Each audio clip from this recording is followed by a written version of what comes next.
a rien. Voilà, y a rien. Vous pouvez hurler autant que vous voulez, ça me glisse comme sur une toile cirée.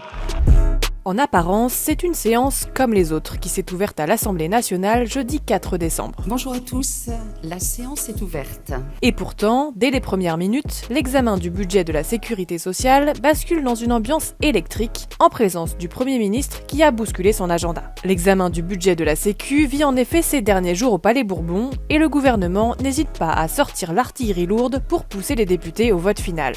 Mais au fond, ça tient en un mot. Voulons-nous ou pas sauver la sécurité sociale ? Est-ce qu'il y a un schéma dans lequel nous pouvons nous permettre qu'il n'y ait pas de projet de loi de finances pour la sécurité sociale ?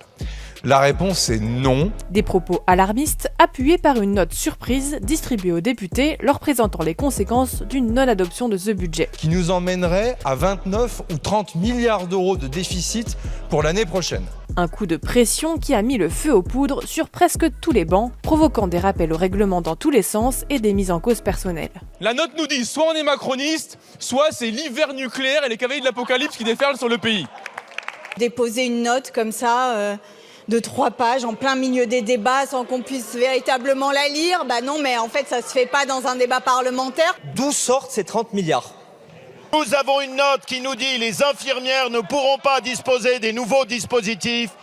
Aucune importance pour Monsieur Tanguy et le RN. Ah, Monsieur Wauquiez, il était à 2 doigts de nous faire le coup de Madame Borne que la carte vitale allait s'arrêter au 1er janvier. Alors, on sait que c'est pas vrai, voilà, d'accord ? Une tension qui a encore monté d'un cran lorsque les députés ont débattu d'une mesure hautement inflammable, la hausse des cotisations sur le capital.